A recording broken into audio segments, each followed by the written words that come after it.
Good evening and welcome to the Wiener Holocaust Library. Welcome to our in-person and online audience. I'm Barbara Warnock from the library, and I'm really pleased tonight that we have this wonderful event with Rabbi Professor Dr. Elisa Klapheck, who'll be talking to us about Regina Jonas. So really pleased to be having this event, and it's part of the exhibition series that we have for our current exhibition curated by the Klapheck Institute, and this is the exhibition, The Library of Lost Books. And please come along to the library to see the exhibition, and we've also got another event on the 9th, so look on our website to find out more details about that.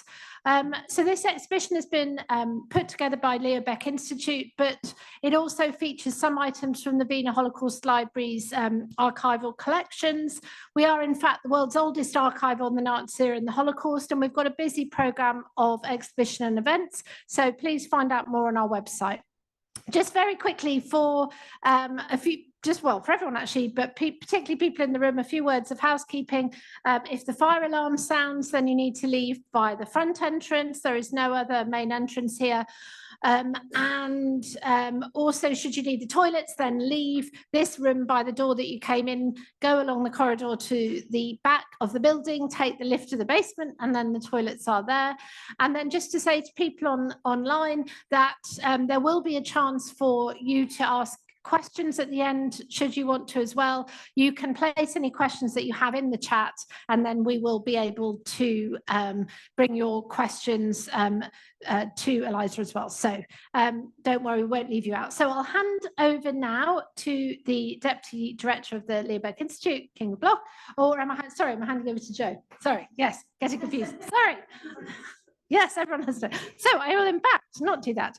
I will hand over to the Director of the Klapheck Institute, Joe Cronin, who is going to carry on and introduce the rest of the event for us. So, Joe. Thank you very much, Barbara. I will be very brief because I, in turn, am going to hand over to the Deputy Director of the Klapheck Institute London, King of Bloch, to introduce our distinguished speaker this evening. So it just falls to me to say thank you very much to all of you for being here this evening, whether in person or online.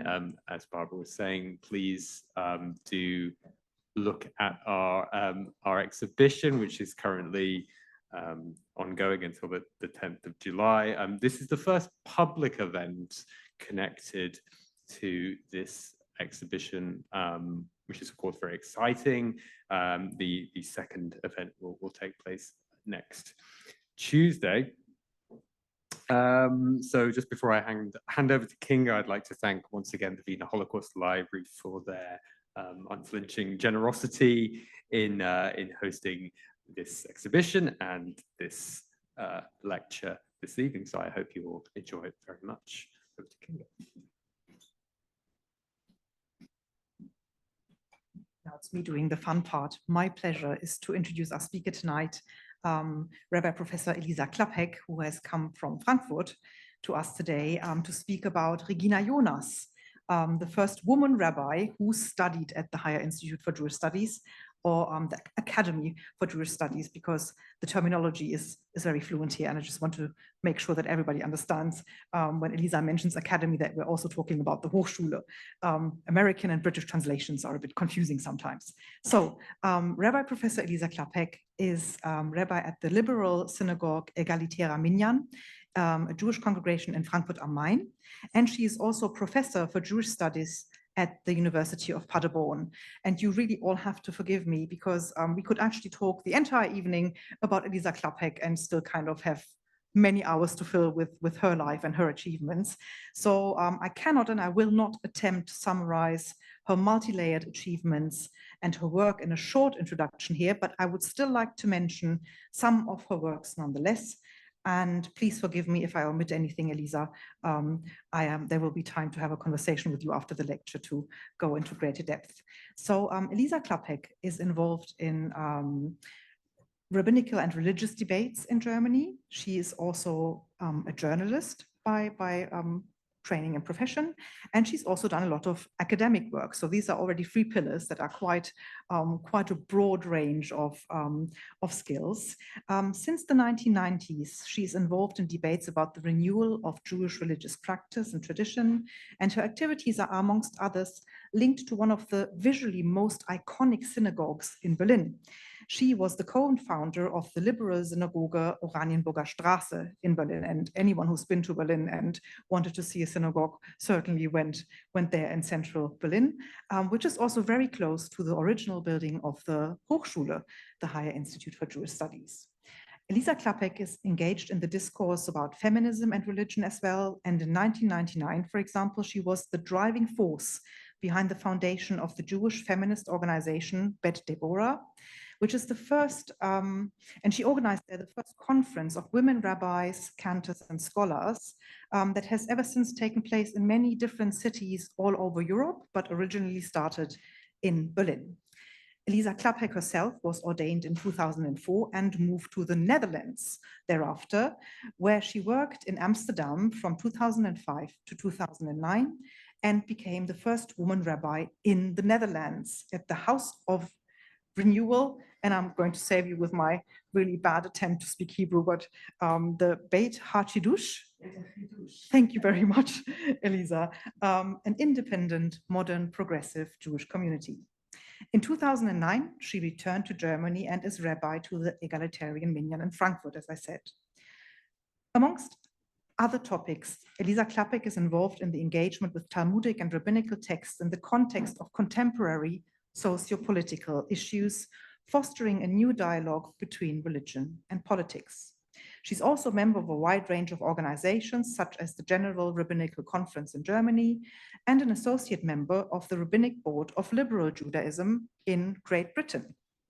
She studied politics and journalism and commenced her career as a journalist for daily papers such as Der Tagesspiegel and Die Tageszeitung, as well as on radio and TV. And in 1997, she became press relations officer to the Jüdische Gemeinde zu Berlin. She was also the editor of the paper Jüdisches Berlin, Jewish Berlin, and until today, she continues to share her insights in the press with contributions that include rabbinical commentaries for the Jüdische Allgemeine Zeitung and on public radio. And I promise I won't keep you much longer, but I still have to talk about her academic achievements. She passed a doctorate in 2012, working on the Jewish religious philosopher Margarete Sussmann, and her thesis was published under the title Margarete Sussmann und ihr jüdischer Beitrag zur politischen Philosophie. And I'll just translate a bit wonky now, Margarete Sussmann and her Jewish contribution to political philosophy. I would like to also name 3 other publications of Elisa Klapheck, who is now a professor of comparative Jewish studies at the University of Paderborn. The first one is, of course, the one why we're all here. Fräulein Regina Jonas, Can a Woman Hold Rabbinical Office, or in German, Kann die Frau das rabbinische Amt bekleiden, published initially in 1999, and then followed by an English translation that also contains the halachic treatise that Regina Jonas wrote, which is a very interesting piece to read. And another favorite of mine, and you have to forgive me, it's just a personal selection now, Berta Pappenheim's Prayers, that we have also featured in our snapshots on German Jewish history and culture. And a personal book, and I have to translate again because it's not available in English yet as far as I'm aware. So this is how I became a rabbi, Jewish Herausforderungen, challenges in the here and now, thank you, that was published in 2005. And you can tell this is just a little glimpse of what Elisa Klapheck has been doing. And we're very happy to have her here. And I will stop now because otherwise I get totally carried away and you think I'm like a total fangirl or something absurd like that, which I definitely am. But I'm very delighted to hand over now to hear more about Regina Jonas. Elisa.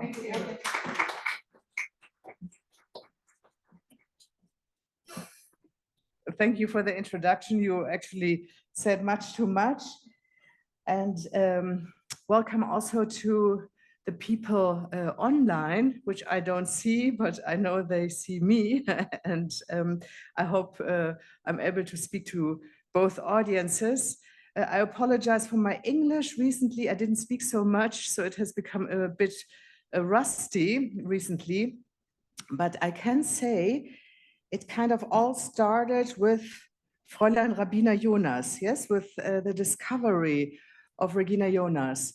So I grew up in Germany in a Jewish community. I was born in Düsseldorf, and I was a feminist early on. And Düsseldorf, the city where Leo Beck even was a rabbi, yes? But nobody told me in my community that there had been already a rabbi in Germany, that there had been already emancipation of women in Jewish religion. I thought in the 80s, yes, I'm the only one, yes, who was discovering the works in America of Susanna Hescher and other Jewish feminists.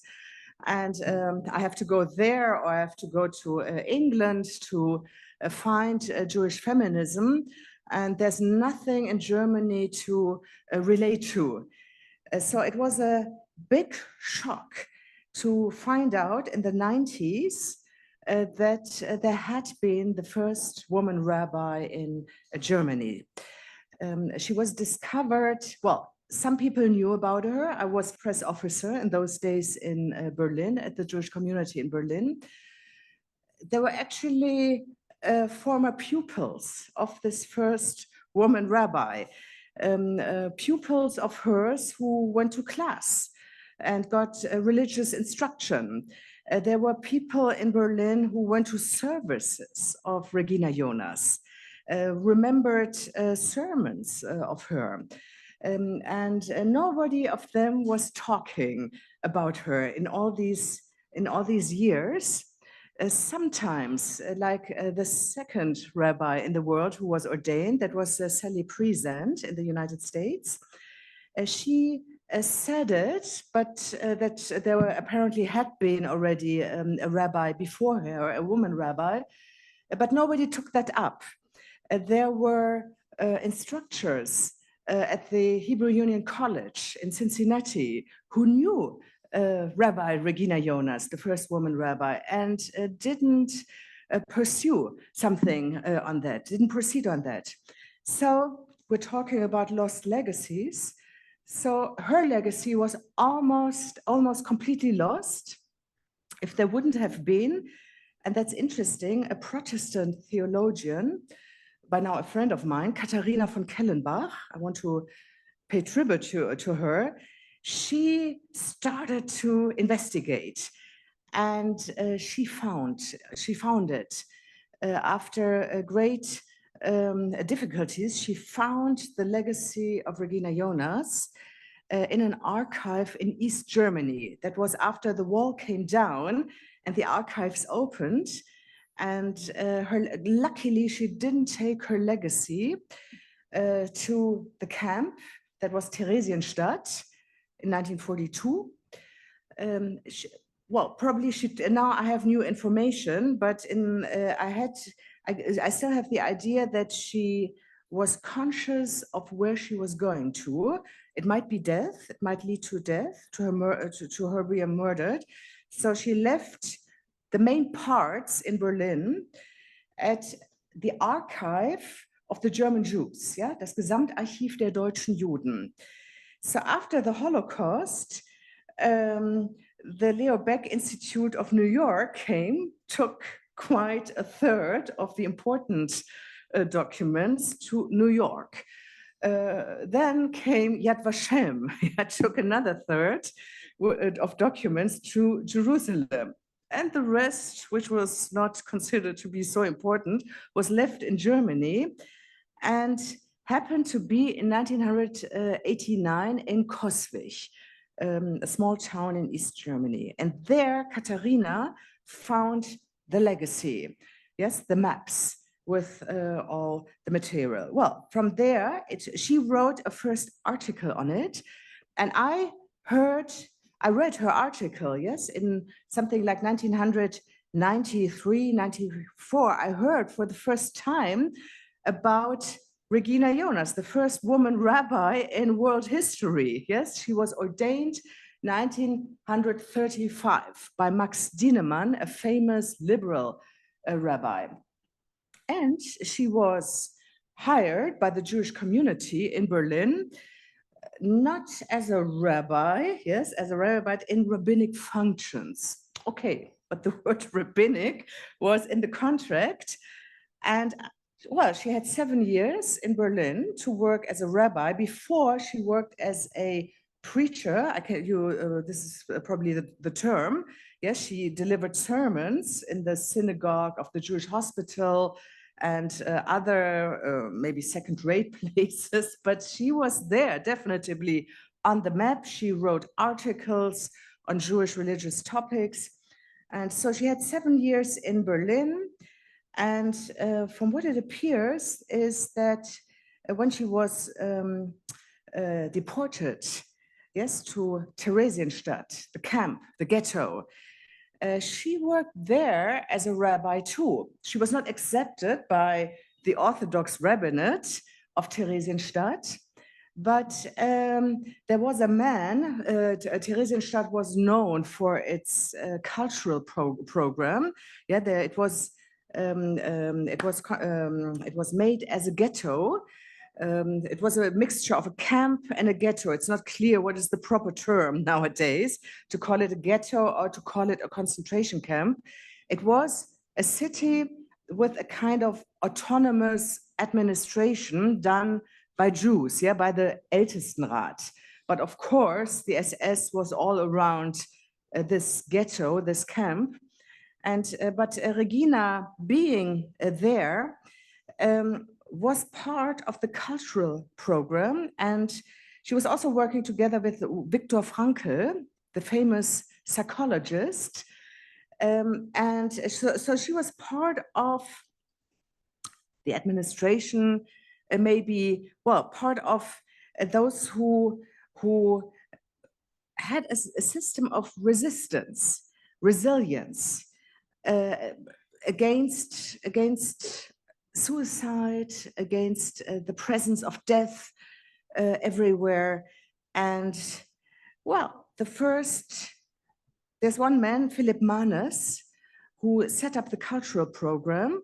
And unfortunately, he was also killed in Auschwitz, but he wrote a kind of diary in Theresienstadt, and he described when she came to Theresienstadt, and they had a woman rabbi, and the first Hanukkah celebration, for example, was led by Regina Jonas. She lit the first candle, and he described her until 1944. We have the 80th anniversary of her deportation to Auschwitz in 1944, when all the trains went from Theresienstadt to Auschwitz-Birkenau. And Regina was in Theresienstadt with her mother. Both were deported to Auschwitz, and they were murdered immediately after their arrival in 1944.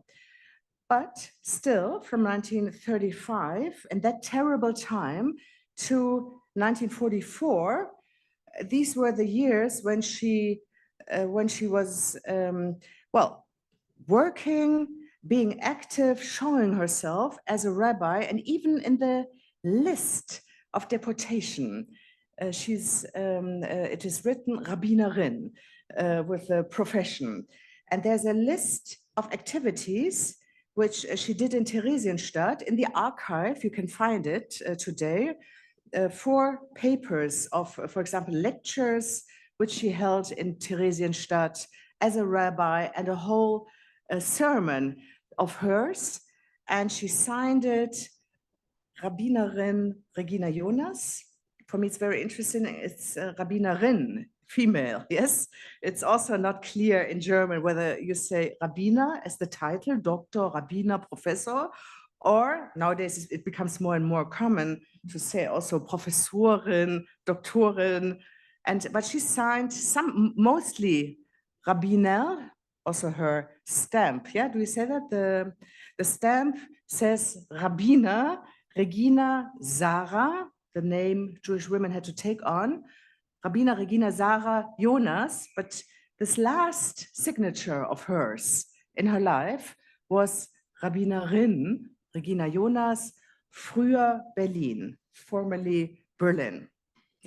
So she was born in 1902 in Berlin, not into a wealthy family, on the contrary, well, not a very poor family, but her father called himself a businessman, yeah, Kaufmann. Yeah, with he might have had a shop, more, you know, a cellar shop. I don't know whether you had that in London, probably too, you know, in the basement, a basement shop.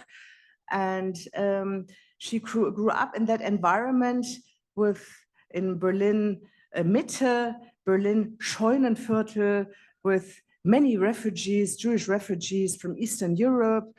Also, the prostitution was there, and it was not the best area. There she had her first years. Her father died early, but it was probably more an Orthodox family with modern ideas. So the name Regina, yes, speaks probably a truth.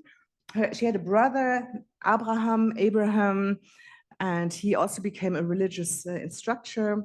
Now, people told me, I even met a girl who, well, she was 90, the lady, but for me, she was a girl who went to school, went to the same class as Regina, who told me she already talked in school about becoming a rabbi one day. Well, that was something like 1911, yeah, before the First World War. And this lady said to me, well, in those days, we knew that something is going to happen. The suffrage, for example, will come, women will be able to vote. We knew, and also to be able to have a profession, to learn something.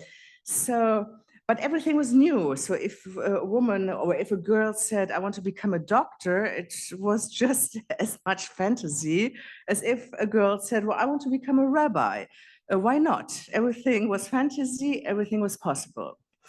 So in 2024, she enrolled in the Hochschule für die Wissenschaft des Judentums, Higher Institute for Jewish Studies. And apparently she had people who supported her. Well, one was Rabbi Weil in the synagogue of Prenzlauer Berg in Berlin. That's where she went. He discovered her talent, and she was a kind of assistant for him. And they studied together Talmud, Shulchan Aruch, and those works. Leo Beck also supported her in her studies and later on. And also her professor for Talmud, Eduard Barnett.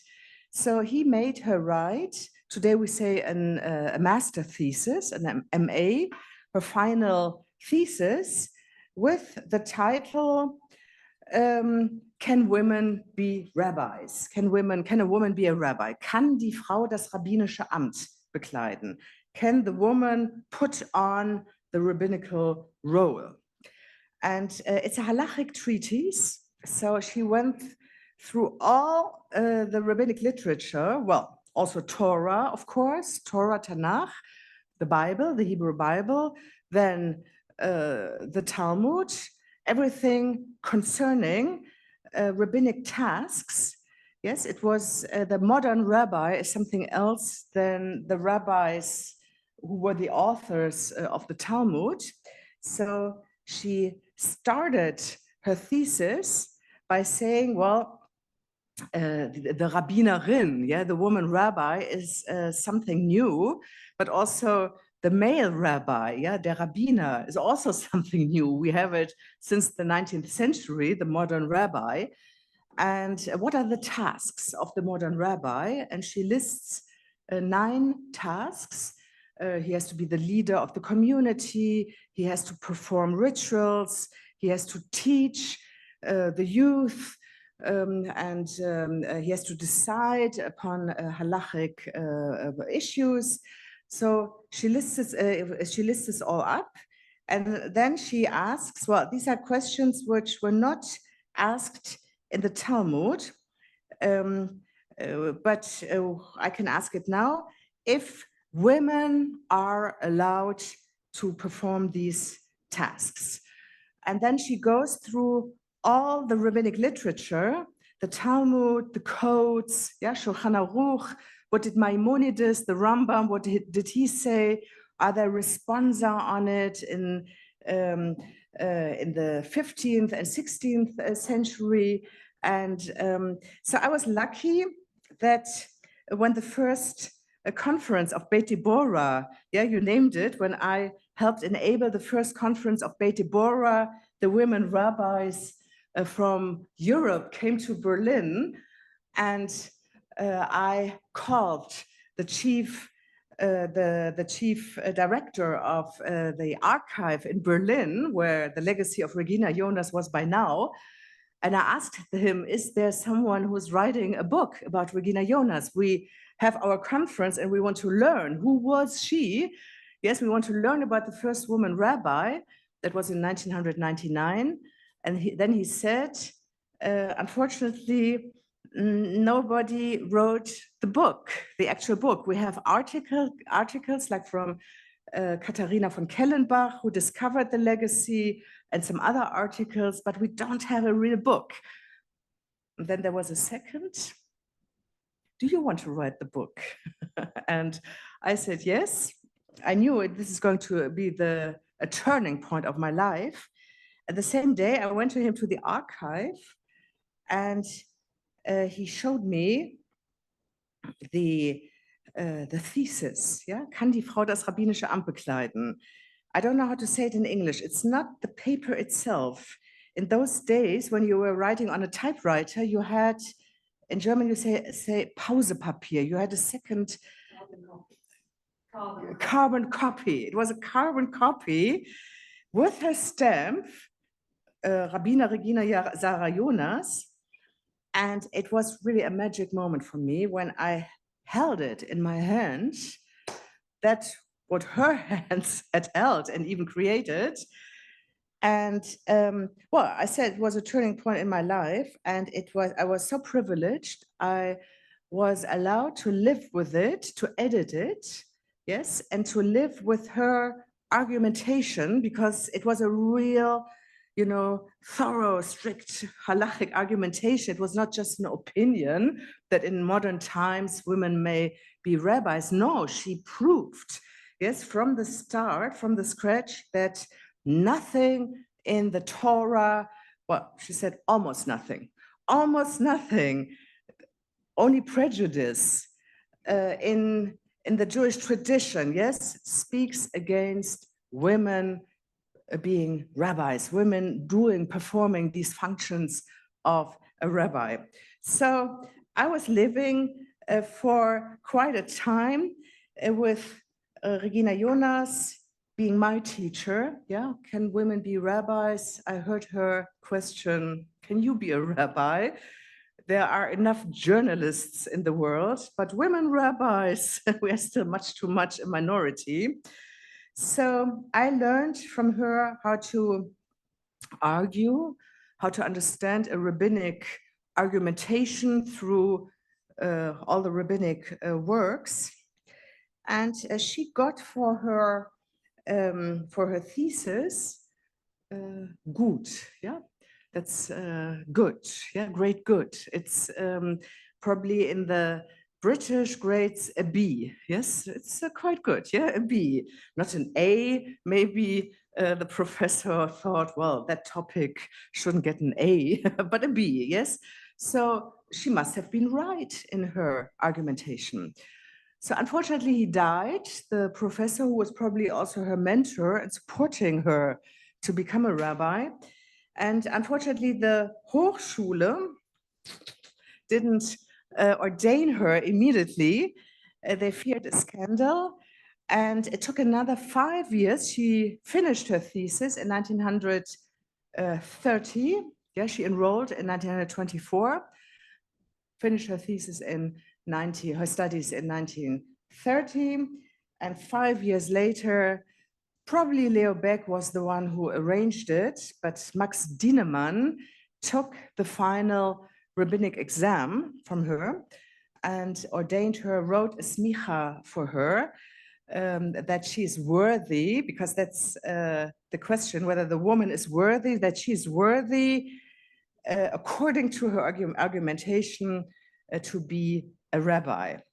He didn't really write that she is a rabbi, but that she deserves to be a rabbi. Okay, so you see, these were still the first steps of courageous men enabling a woman to enter their realm, their sphere. Yes, that's in short how she became a rabbi. I did research on her. I put ads into all the German Jewish newspapers worldwide, and around 40 people answered. They had testimonies, they had memories of Regina Jonas in Berlin when there were her pupils, young girls who were impressed by her. She must have been a fantastic teacher. Many former young girls told me, for example, she was very modern. She wrote a play where every pupil, it was a collage of the Jewish festivals, and every pupil was allowed to play a role in this play. And I met some former pupils of her who played a candle, one of the Hanukkah candles. And everyone had 4 lines to remember as the role, and those pupils still remembered their role, their 4 lines. It must have been very interesting. They were singing in the class, and they were dancing in the play. So all the pupils remembered the final dance with scarves. And the final moment was that the scarves fell into the shape of a Star of David and such things. She must have been a fantastic preacher also, talking 1.5 hours, keeping the audience, keeping the concentration of the audience, people who did forced labor, slave labor together with her. She went the same stations as all the German Jews went, who had stayed in Germany. So she also had to work forced labor in a factory.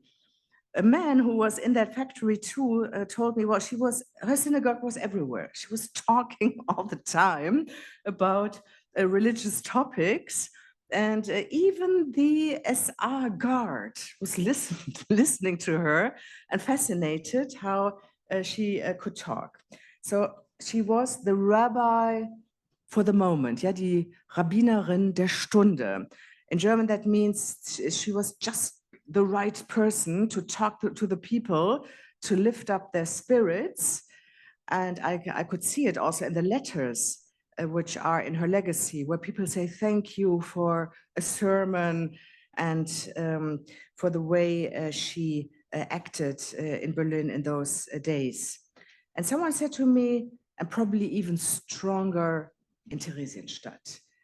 So I want to finish my talk with the sermon, which is on those 4 papers left in Theresienstadt. So she left marks wherever she was, in Berlin, in Theresienstadt. And yeah, I can see it from her legacy. She wanted to be discovered as the historical person with her historical legacy she had to give to a next generation. So I felt it all the time that she was leaving marks. And so for the English edition, I wrote an introduction that she had stayed in Germany. So that was, for me, growing up in Germany, always a moment of, being a Jew in Germany felt also being connected with an inferiority complex. You are here in Germany, what are you doing here? But some people have to stay, yes, and rebuild. So the fact that she stayed and didn't go somewhere else and was there with her people was a very strong message. Also for me, speaking over the abyss to a younger generation, discovering her and saying, well, she was murdered, but she became my teacher anyhow. And now I think there's a whole new generation of women rabbis, and they can all relate to her. And she made it possible that her legacy is reaching over the abyss.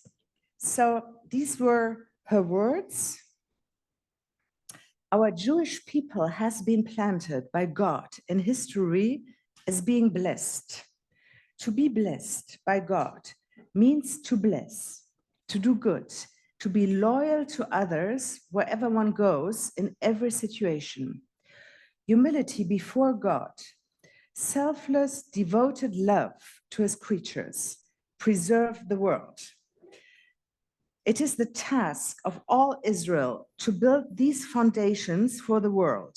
Man and woman, woman and man are obligated as Jews to carry out this duty in equal measure. This ideal is served by our grave work at Theresienstadt, which puts us to the test as servants of God. And as such, we turn from the earthly to the celestial sphere. May all our work be for the blessing of the future of Israel and of humanity. Upright Jewish men and brave, noble women were always the pillars of our people. May we be found worthy by God to be counted in the circle of these women and men. Rabbinerin Regina Jonas, formerly of Berlin. Thank you.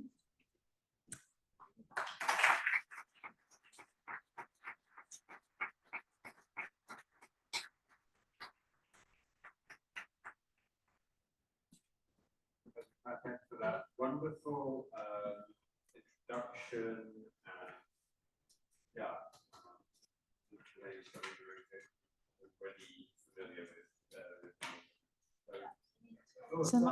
There's another one behind.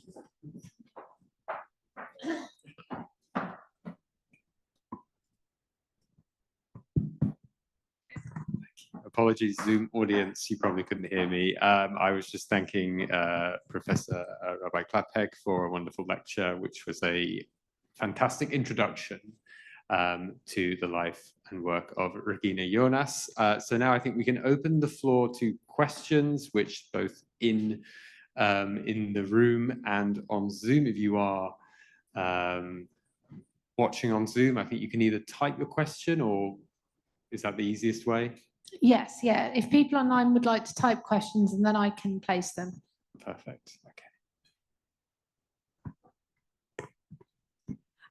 Thank you for a fascinating talk. It's always really inspiring to hear about research that recovers people who might otherwise be forgotten to history. I was wondering if you could perhaps reflect on some of the things that have happened now that there is more knowledge thanks to your work about Regina Jonas. Some of us may have seen the documentary film that was about her life that was shown as part of the LBI's film club. So like what have people been doing now with this information that they have about her life? What sort of reception has she had since your scholarship? Thank you. So there's the film of Diana Groh, the Hungarian film director. There are at least 2 graphic novels, one made by an Israeli graphic novelist, Rifkin, I think is her name. And then in Berlin, or in Germany, Elke Steiner. Then there are some children books, at least 2 on Regina Jonas. And I heard there's a French novel in which she appears. And an opera, I think, in Australia was composed also on Regina Jonas. So I think it's very different what people, what is important for the people. But she had this message. It's a feminist message that you have to act according to your potential. And she was strong on that. Yes, people told me that if you didn't let her in the room by the door, she climbed through the window. So people said to me, well, she wouldn't, well, she was only a rabbi because there was a shortage of rabbis in Germany. That's the only reason why the rabbinate let it happen. But I'm sure she would have become a rabbi too in the 50s, maybe at Leo Baeck College or so. She was very outspoken on that. So I think she has a universal message to everybody, to live your God-given potential and not to sacrifice that. And she's speaking to all the women, but probably also to all the men. And that's probably why she is so speaking to this new generation. I think also that she was murdered, that she was forgotten. I think this is a message by itself, that for at least 5 decades, almost nobody was talking about her. This is also a message by itself. Why didn't the people who knew her talk about her? It's still a mystery. You can say, okay, women are often forgotten. Yes, that's how it went in history. But I think there's more to say about that. Why was Regina Jonas put down and purposely forgotten? I even heard people who knew her who said she should be forgotten. All what she did was forbidden, and she should be forgotten. And that's an interesting message. So she had something, how she understood Judaism in a way that it was challenging. Yes, and I think this is a very speaking to our generation today, to stick to it and not step to the side.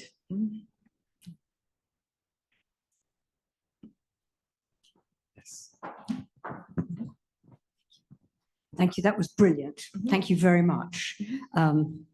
So when I was ordained as a rabbi, we didn't really know very much about Regina Jonas. As you rightly said, Sally Priesand mentioned her, but that was about it. So I was pretty early on as well. I wanted to ask you very specifically about something you said about who her supporters were. And you thought Leo Baeck, and then it was obviously Max Dienemann who ordained her. And she obviously thought it was a responsibility to stay with her community, as Leo Baeck also did. What was the bond between Leo Baeck, Max Dienemann? What was it that they saw in her and that she obviously related to them? Can you describe that a bit more? Because, you know, a lot of the men at the Hochschule were not interested in ordaining her. So I'd love to know a bit more about that, the texture of that. So Leo Baeck actually supported quite a number of young women.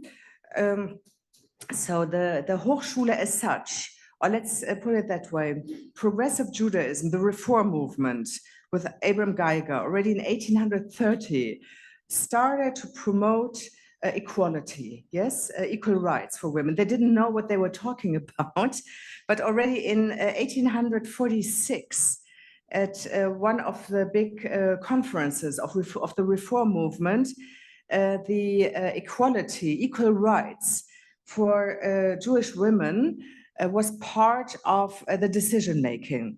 So, they didn't know what they decided for, but they decided for that. It took almost another, not 100 years, but 80 years or so until Regina Jonas was ordained. But there were numerous rabbis actually for it, without knowing what this means. Yeah, and so Leo Baeck. So at the Hochschule, women were allowed as guest visitors in the beginning, and then pretty early already as students, but not to become rabbis, but to become religious instructors, academically trained religious instructors. So there are quite a number of women who were, Leo Beck went to the families, girls were the talented girls, and Leo Beck went to the families and convinced them that the daughter should study at the Hochschule to become an instructor or just to enlarge her knowledge. So that was not new. What was new was that Regina was the first who wanted to become a rabbi, although in the United States, there was also a woman who wanted to become a rabbi at the Hebrew Union College, but she was turned down with an argumentation which said, well, actually, the rabbinic literature is not against women becoming rabbis. There are no arguments, but it looks strange. We don't want to be the first. Now, the Hochschule let her study, even write this thesis, but then maybe Eduard Barnett would have done it. So I saw from the correspondence, Harry Torzina, yes, Tursinai, another teacher for Bible at the Hochschule. He congratulated her, and also Leo Beck congratulated her. So I could see from the letters, from the correspondence, well, they all wanted it. They were waiting for, I think, that's my thesis. They were waiting for the one who is doing it. Yes, they didn't want to be the ones to do it actually, but they were kind of waiting for someone to do the first step, and then they congratulated her. So I think this is how it goes. Maybe it's a bit too positive, but in an ambiguous situation, it's in the hindsight not clear were they for it or not really, but they congratulated her. And well, there was, how do you say that, a jubel, there was jubilating. When she became a rabbi, so many rabbis congratulated her, so it was kind of in the air that it would happen. I've got a question and a comment online. So Sigrid is just pointing out that she says a similar thing happened to the first women Christian pastors in Germany who got ordained at a similar time, the 1930s, and were then perhaps forgotten about for a long time. And then the question is from Katharina, and it asks if you could tell us more about Regina Jonas's studies, writings, teachings about Jewish law. Now that's very broad, so just anything that you think might be interesting or that you could expand on. Well, the main thing obviously is her thesis, Can a Woman Be a Rabbi? It's a halachic thesis, so it had to be edited. All the quotes from the Talmud, which were written in Hebrew, she had a Hebrew typewriter, yes, had to be translated into German, respectively English. And but she also wrote articles in the newspapers, the Jewish newspaper of those days. And so her attitude was, we are put to the test at the moment. Well, this sounds, today it's almost unspeakable to say such a thing, but probably that was her strength, how she talked to the people. And yes, she wrote articles about the Jewish holidays with that kind of addiction. There's also, she was funny, she had humor. So there are some interviews or portraits about her in her legacy. You can see that she made fun when someone asked her, why did you become a rabbi? She answered, I don't know, it's my conviction, but if I would know, I wouldn't tell it, it's my secret, and such things. So she had humor. By the way, she had a friend, maybe you can even call him a lover, and he wrote many love letters to her. His children who were living in the United States, luckily they escaped, they knew about it. And she also wrote little marks on his letter, on his letters to them. And on one letter, she wrote, please send me a picture of yours. And if you send me one, I will send also one of me, with me. Keine Angst, nicht im Talar. Don't be afraid, not in, clerical robe. Yes. So you could see she was funny.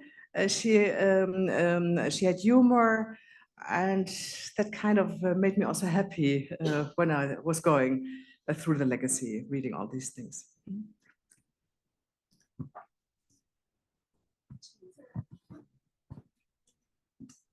Thank you very much for your presentation. According to what you were presenting, I think she saw herself as her job. She saw it with vocation, and that was her destination. I don't think she's a person that she could be otherwise. She knew what she wanted. And this is quite an exceptional originality. You presented it so well for me. At that time, there were many Jewish psychoanalysts delved also with Freud. He went and he studied the Kabbalah and he understood the Tanakh and all that stuff. And so many of them got ideas from Judaism as well. And also women, you were talking about women, like Melanie Klein, Sabina Spielrein, Revere, and all those other women. They also read, but they didn't have that inner voice inside of them. And also they didn't have knowledge. But they were very, very much influenced by Judaism. Yeah, so I have to correct myself. I said conviction, but of course I mean vocation. Yes, this inner vocation which she has. And so she, I heard that she was psychologically very conscious. She was a very psychologically intelligent woman. Franke, yes, he saw that talent in her, how to speak to the people in those days and not to commit suicide, not to become totally verzweifelt, totally desperate. Yes, so she was intelligent on that. She was maybe even trained on being a kind of psychologist. Seelsorgerin, yeah, to do pastoral care, but more, yes, from this inner vocation. Yes, you're right, and she has it from Judaism, yeah. She was a rebel. She reminds me of Maharal. You probably know about him much more than I do. And in one of his writings, he said, don't listen to the rabbis, that they will destroy you. Okay. Yeah. So there is a letter to Martin Buber shortly after the pogrom in November 1938, the Kristallnacht, as it is called often, and she thought about emigrating, fleeing, escaping from Nazi Germany. And in this letter, she asks him whether there are opportunities in Palestine, in Eretz, she always wrote Eretz, no Eretz, whether in Eretz, in Palestine, there are opportunities to work as a woman rabbi, because she has to work in that profession. Ich kann und muss in diesem Beruf arbeiten. And her friend later on asked his children in the United States whether they could ask at the Hebrew Union College whether there are possibilities for a woman rabbi to work in the United States, whether this is accepted there. And this is a sign for me that she would emigrate there, she would flee there, but only if she could work as a rabbi. And maybe that's a reason why she didn't leave Germany, yes, why she stayed with her mother. That's another reason. Her mother was old, and she said to many people she wouldn't want to leave her mother alone back in Germany. Sorry, I was just going to ask what her relationship to Kabbalah was and what was her interest in Kabbalah. I can't say anything about that. She's the generation who was familiar with the works of Martin Buber, and he was the one who opened Hasidism and a little bit of Kabbalah to the people. I can't really say something. She didn't quote anything from Kabbalah. Yes, but she was very spiritual. She wrote, for example, in an article that a rabbi has to speak to the youth or has to perform rituals in a way that a musical chord, a string, is being touched, yeah, in the soul. So that's, I think, a mystical sentence. Okay, we've got a question online from Suresh, who's saying, I know she was the first female rabbi as an academic teacher of religion, but were there other female rabbis before her, but who weren't sort of officially ordained, I suppose, in this way? Well, official ordination and not. Probably this is something of modern times, since we have the rabbinic seminaries. But now there's a whole science about it, that there were women before considered as a rabbi. So one, for example, is the maiden, yeah, the virgin even, some call her the Virgin of Ludomir. Very interesting, actually, that she was, if you talk about Kabbalah, she was a Hasidic woman, a tzadikah, and she had a followership which considered her to be, well, she was called, who considered her like a rabbi, a rabbitzin, yes? And then there was, I think it was in Afghanistan, yes? There was a woman, Barsilai, I think was her name, and she's also considered to have been like a rabbi. Her father was a rabbi and sort of passed the office over to her. So nowadays we know about more and more women who were actually in such functions or had this recognition. I think there's a difference with an ordination, a document, someone who is sort of put into that position, working in a Jewish community. So as the rabbis of the Talmud are something different than the modern rabbi.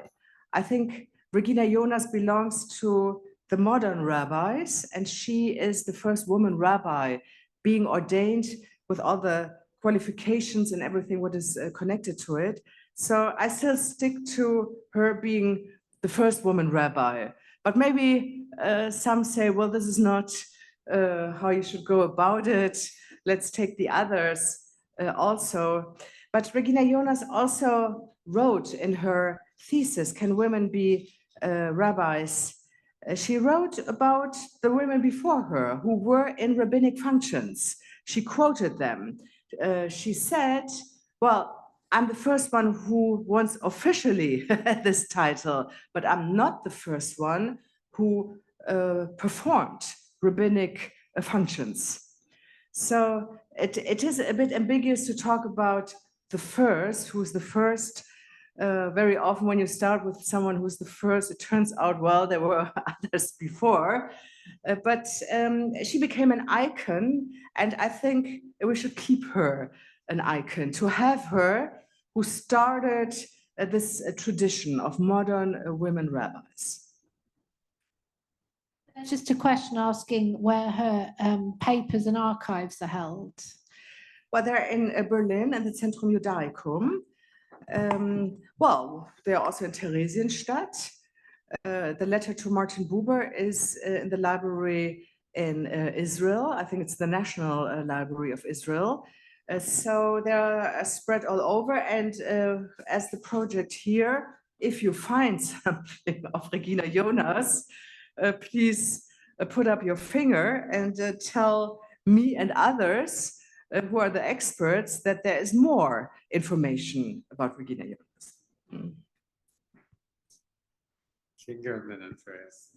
Yeah, I have actually, it's two questions just coming back to Regina Jonas as a presence. Could you say something about how she was perceived by the girls and how they felt about her? I mean, I know it because I've read it, but I think it would be nice to share with everyone. And maybe also a little bit about her physical presence. How did she look like? What do we know about that? Because I think that's incredibly interesting. Thank you. Okay, so it was interesting for me to find out the limits of oral history. So when the girls were before puberty, they were very positive about her. She was so beautiful. And she had all these songs, and we danced in the class, and we had this play, and it was wonderful. I became religious because of her. My parents were totally assimilated, unreligious, but I was convinced by her. So when the girls were older, beyond puberty or in puberty, they told me, well, she looked, well, her hair was standing in all directions. She was not interested in her clothes. She had strange clothes. Where did she get that from? It was not in fashion. And strange shoes and so on. And then it was a bit painful that she wanted to be a rabbi. Which woman wants to be a rabbi? So you could still feel for the girls who were in puberty, preparing, sensing their own sexuality, preparing to find a husband, find a partner, become a good wife. She was a provocation for them. They didn't want to identify with her. So that was very interesting for me to find out that it depends very much on the age when you experience a person of your own personality, what you see in her. But actually, she impressed all of them. They all had very vivid memories. And well, I described it. She had strange clothes, with sleeves, yes, with sleeves which you could unbutton. Probably it's a dress for summer and winter, yes, and such things. Yeah, I thought maybe her mother was sewing the clothes for her, and but that is fantasy. I don't know where she had her clothes from, but it's interesting that the girls saw these details of her. She didn't wear a talit.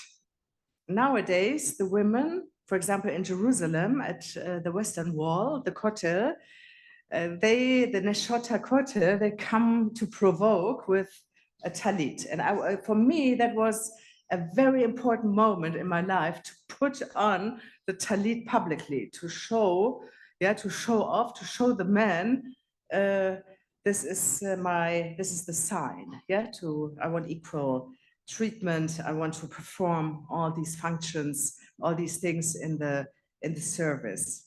So for Regina Jonas, this was not important. She said the talit is to be called to the Torah, although according to the Talmud says very clearly, women may be called to the Torah. The Torah doesn't take on impurity. So there's nothing against women being called to the Torah, but it's only a kavod, it's only an honor. So this is not so important. Yes, I talk about the decision making of a woman rabbi, yes, to be the chief, yes, of a community. So she didn't put on talit. That was not important for her. Interesting. Yes, she had a different focus. She left that for my generation to fight on that part.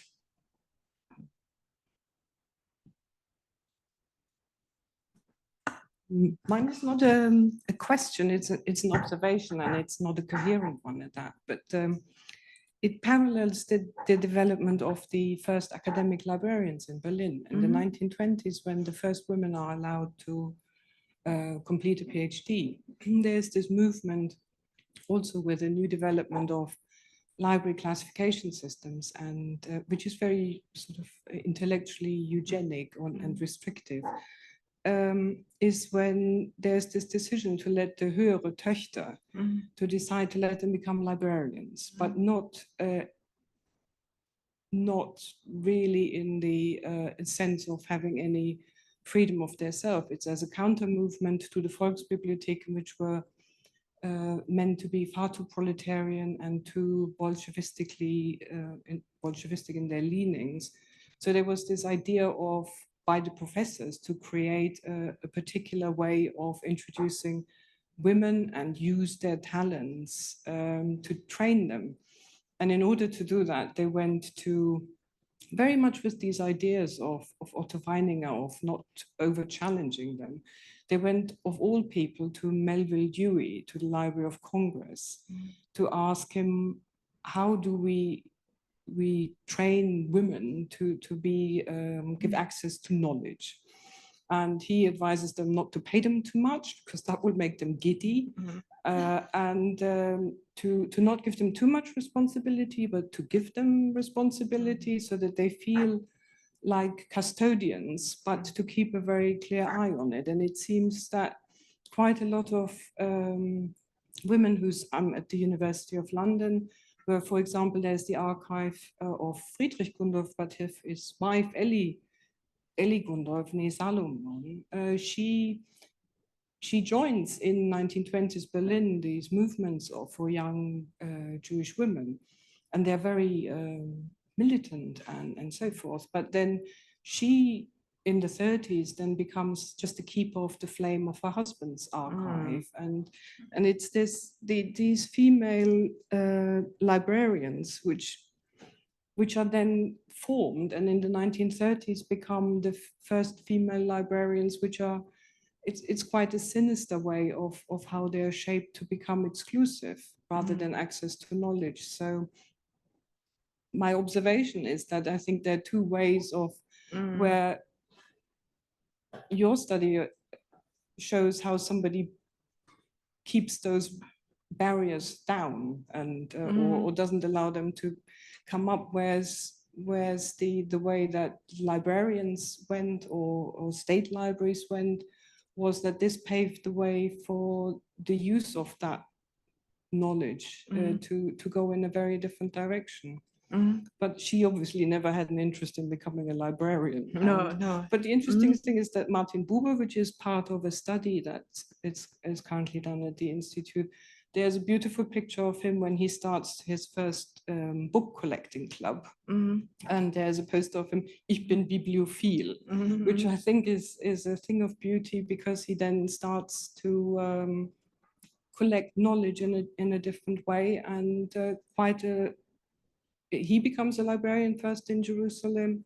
Hannah Arendt becomes a librarian. So I think that there is a connection between those two, but what it is, I do not know. So it's not a question, but maybe there is a connection between how to save and preserve that knowledge, as did librarians in concentration camps and in ghettos, and how rabbis did the same. So. Well, but she did become a librarian and exchanged on. Because of that. No condition. She became a librarian also. She collected the books after the Shoah. She came to Europe to do research on the what was left and to collect the books. In a way, you can say writing is also. In a way, you can say writing is also a form of archiving. So Regina Jonas put together quotes, from very distant literature, which would have been forgotten, but she put them together in her thesis, Can Women Be Rabbis? For example, she quoted from responsa literature. She found responsa in the 16th century and 17th century from Italy, where it was allowed that women could be shocheted, and taking the argumentation that women were allowed to do to perform certain things which are very important for Jewish practice, for halachic practice. So in a way, she was also archiving such arguments. One could think about what is the art of writing? What is the art of rabbinic writing? I think Jacob Neusner has said that the Talmud is actually an archive of putting together all these traditions. Yes, and nowadays we have libraries, but how do you make a tradition? To pass it to a next generation? What is the legacy? What is the archive of all these writings? And in a way, you can say Regina Jonas made an archive of arguments for the woman in the rabbinate. So maybe that is the link here. Yeah. Because we've still got time. Yes. So, very quickly, because we are in London right now, I just wanted to ask you whether she knew anything about Lily Montagu, who was a really significant leader in liberal Judaism, although not a rabbi, although to some extent dressed as a rabbi, but not with a talit, and was active really from 1902 to the 1950s. So Regina Jonas, if she'd known about what was going on in this country, might have known. She knew about Well, her. it would have been amazing if she hadn't. And also, Lily Montagu was involved in trying to get rabbis out of Germany and Austria. So that, again, might have been a link. So it's just, that would be another role model, although not as a rabbi. Her friend, Rabbi Joseph Norden, he translated the works of Montefiore. So I'm sure she knew about Lily Montagu, who worked together with Lord Montefiore.